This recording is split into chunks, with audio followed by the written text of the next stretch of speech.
الذي أنزل على عبده الكتاب ولم يجعل له عوجا لا يأته الباطل من بين يديه ولا من خلفه تنزيل من حكيم حميد. Segala pujian kepunyaan Allah yang telah menurunkan kitab kepada hambanya, dan dia Allah tidak menjadikan pada kitab itu suatu kebengkokan. Kitab itu tidak didatangi oleh kebatilan, baik dari depannya maupun dari belakangnya, dan kitab itu turun dari Allah yang maha bijaksana lagi maha terpuji. Ewantin kajian Majelis Talim Nurul Huda yang insya Allah dirahmati oleh Allah Subhanahu wa Ta'ala. Kita jumpa lagi. Mudah-mudahan Allah melindungi kita semua, dan marilah kita senantiasa bersyukur kalau kita masih diberi kesehatan, kesempatan, keberlimpahan. Semua adalah karena kasih sayang Allah pada kita semua. Kita masih melanjutkan membahas tentang meniti ke dalam diri dalam rangka ma'rifatullah kepada Allah Subhanahu wa Ta'ala. Namun yang perlu saya garis bawahi dalam hal kita ma'rifatullah, memang semuanya dalam semesta ini adalah Allah meliputinya, dan Allah memberikan sesuatu kepada kita. Tidak langsung Allah memberikan, istilahnya bahasa Jawa, datang dari langit. Kalau bahasa Jawa mak peduduk gitu enggak, tapi Allah memberikan kebutuhan, keinginan kita untuk dicukupi adalah dengan lewat sesama manusia juga, kadang juga lewat semesta.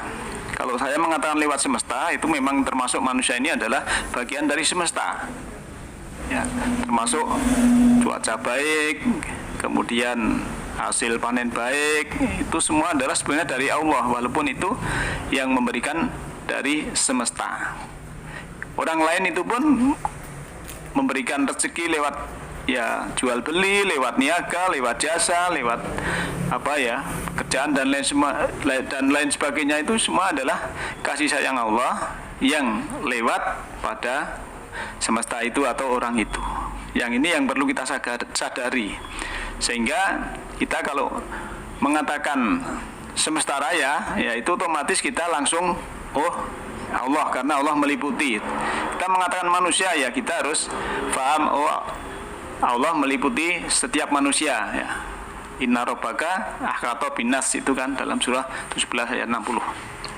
Oleh karena itu kita memang harus belajar dari alam semesta, ya. Alam semesta ini kan bergerak semua lah. Kita itu sebenarnya memang harus juga bergerak, ya. Bergerak dalam arti yang positif, kan begitu. Nah, intinya berbahagia. Kita dalam Al-Quran sudah diingatkan oleh Allah Subhanahu wa Ta'ala ini, tapi yang disuruh zaman dulu itu kan Nabi, tapi kalau sekarang ya kita, kan begitu. Kita melihat dalam surat 39 ayat 39. A'udzubillahi minasyaitonirrajim. Qul ya qaumi malu ala makanatikum. Katakanlah, hai kaumku, berkaryalah, ya, atas kedudukanmu, bekerjalah di tempatmu masing-masing. Ini amilun, saya ini juga berkarya, saya ini juga bekerja. Fasaufa ta'malun, dan kelak kamu sekalian akan mengetahui daripada hasil kerja kita. Kalau dulu Muhammad suruh ya qaumi, kul, katakanlah, ini ya mungkin kalau sekarang ya siapa namanya, mungkin si fulan, hai kaumku, kan begitu. Hai pengukuh, koma ya kaum, itu suruh beramal. Kalau kita kepada anak ya, kamu harus berkarya, kamu harus bekerja. Tempatmu, kedudukanmu, profesimu, ya sesuai dengan keadaanmu. Maka insan Qur'ani itu sebagai makhluk spiritual itu harus dinamis, aktif, bergerak, bukan pasif. Ya, ciri-ciri insan Qur'ani itu penuh semangat, dinamis, aktif, bergerak, dan menggerakkan orang lain. Ya, terus bertambah menyesuaikan kondisi, keadaan, dan waktu sehingga mengalami peningkatan kualitas diri. Dalam mendidik dalam diri, meningkatkan kualitas diri, baik kualitas tubuhnya, kualitas pikirannya, dan kualitas jiwanya. Jiwanya dapat pencerahan, kondisi tubuhnya tercukupi, kan begitu. Juga memberi manfaat. Jadi bukan pasif dan menunggu datangnya kewelasan Allah tanpa berupaya, tanpa bekerja. Tidak hanya ingin berada di zona nyaman, mengharap dari pemberian orang lain, tapi ya harus mau dua-duanya. Zona tidak nyaman pun harus kita tempuh. Sebab apa? Jika hanya zona nyaman yang dicari, yakinlah kita akan dengan mudah kecewa. Saat itu tak terturuti atau tak tercapai, sikap pasif justru bertentangan dengan semesta. Karena semesta ini kan aktif, ya. Bumi, tata surya, galaksi, supercluster, semua itu bergerak. Bahkan, ya, pohon itu pun kan bergerak 24 jam. Cuma kita tidak tahu itu. Dari akar ke daun terus itu sebenarnya tumbuh terus, kan begitu. Bergerak, menata dirinya. Maka kita selaku manusia jangan genggam dan hanya diam diri dalam keadaan nyaman, apalagi tidak nyaman. Kalau begitu, dalam hal hanya diam saja itu masih ada kemelekatan. Nah, bergerak melatih diri, ya, dengan sabar, terhubung dengan Allah, ya, dengan semesta raya, agar kita ini suatu saat ada penyelarasan, ya, ada harmoni, ada keseimbangan. Keseimbangan apa ya? Alam semesta ini terhadap diri kita. Sebab kalau ada apa-apa tidak terguncang karena sudah setiap saat kita ini sudah harmonis, sudah selaras, sudah seimbang dengan alam semesta. Tetap optimis dan terkontrol karena kesadaran yang selalu terjaga pada diri kita. Karena kita sudah meniti ke dalam diri. Kita akan selalu dihadapkan dengan tatanan ataupun situasi yang baru, baik sekarang maupun ke depan. Apalagi ke depan mesti situasinya baru, teknologi baru, kemudian suasana juga tidak sama dengan kita waktu dulu, kan begitu. Maka mari beramal dengan masing-masing diri kita tadi untuk malu makanatikum, untuk profesi kita apa, ya, dan kita harus hubungan baik dengan alam sekitar agar tetap selaras. Sebab apa? Memang din atau agama atau petunjuk ataupun ya sistem hidup dan kehidupan ini ya tidak serta-merta menjamin kita bahagia, berkelimpahan, ataupun juga sebaliknya menderita penuh duka dan lain sebagainya, kekurangan. Tetapi din atau agama atau sistem hidup ini adalah salah satu piranti alat untuk mencapai suatu tujuan, yaitu mengamalkan apa yang Allah berikan petunjuk pada kita. Kalau orang Jawa kan agama itu adalah ageman, baju yang dipakai untuk memperindah diri menuju Allah, menuju Gusti Allah, kan begitu. Nah, intinya berbahagia. Oleh karena itu, yang bisa menentukan kedamaian jiwa, kebahagiaan hati, ketenangan pikiran adalah vibrasi kita, bukan hal-hal yang berbau artifisikal lainnya. Jadi selama ini ya, kadang kita ini terpaku pada lahiriah saja, tapi tidak menjaga kesucian batin, berkutat di wilayah syariat yang istilahnya riuh tanpa ada hakikatnya. Maka kita dengan ma'rifatullah kita harus mengetahui yang kita kerjakan apapun itu harus tahu hakikatnya, tahu esensinya, tahu maksudnya. Sehingga kalau kita sudah begitu berbuat yang sesuai selaras dengan alam semesta, ya, itu kan alam ini akan menerima laporan ibaratnya, yang kemudian akan menjadi dasar perhitungan oleh semesta ini. Diantaranya adalah pikiran kita, emosi kita, persepsi kita, prasangka kita, yang kemudian terhimpun menjadi suatu hitungan energi. Inilah yang kemudian menjadi penggerak vibrasi kita yang sampai ke semesta sebagai bahan dasar perhitungan atau balasan yang nanti kita rekam di situ. Termasuk diri kita juga ada rekaman. Jadi balasan yang kita terima itu harus sesuai dan mesti sesuai dengan apa yang kita pikirkan, yang kita katakan dan kita kerjakan.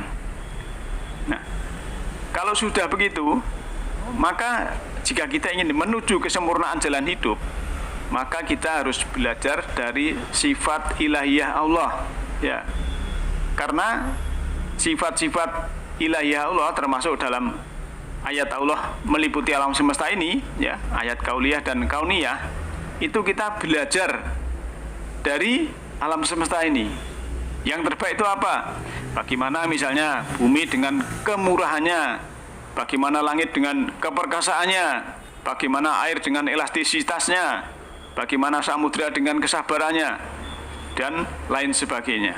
Maka mendekat kepada Allah, juga mendekat ke alam bebas ataupun semesta raya, dan belajar dari sifat-sifat serta nilai-nilai semesta adalah keniscayaan.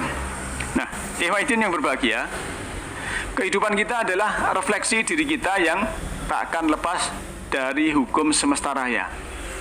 Bahasanya secara mentereng itu ada istilah the law of universe.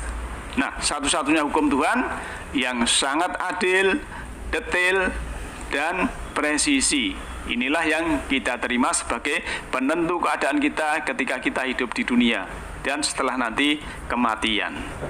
Jadi jangan salahkan semesta ini jika karena kita suatu saat, ya, semesta akan memaksa kita bergerak melalui guncangan-guncangan, tekanan-tekanan hidup yang luar prediksi. Bahkan sangat berat kita rasa hingga memporak-porandakan tatanan spiritual yang sudah kita jalani.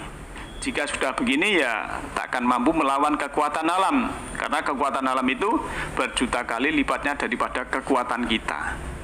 Kenapa alam memaksa kita untuk bergerak? Ya, karena kita hanya pasif.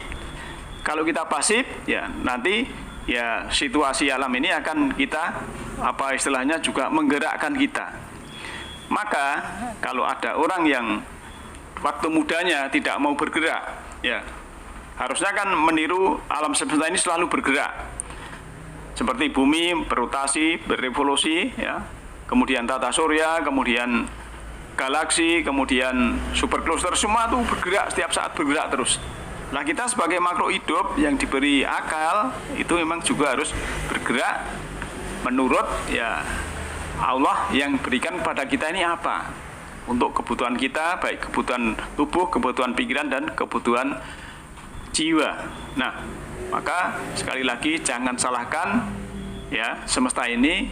Kalau istilahnya kita harus ditekan, misalnya saya ambilkan contoh, waktu muda itu hanya tidak mau bergerak, istilahnya tidak mau usaha, tidak mau bekerja, ya enak-enak saja, ya sehingga dia sudah kawin keadaan tua. Nah, nanti tua itu akan dipaksa untuk bergerak yang lebih lebih berat lagi.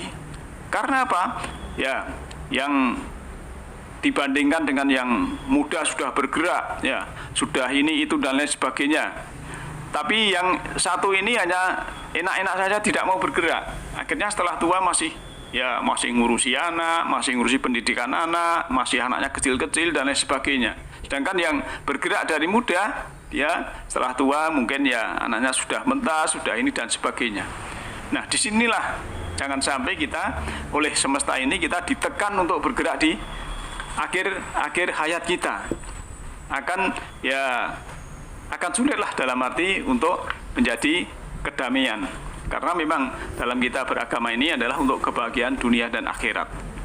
Nah, ikhwatin yang berbahagia, kenapa kalau alam semesta ini memaksa kita bergerak? Ya karena kita hanya pasif. Nah, lalu harus bagaimana kalau istilahnya hukum alam ini, ya kan, dengan menjadi orang yang pasif itu kan tidak selaras dengan hakikat sebagai makhluk spiritual. Nah, kemudian kita bergerak terus, jangan berdiam diri, seharusnya begitu.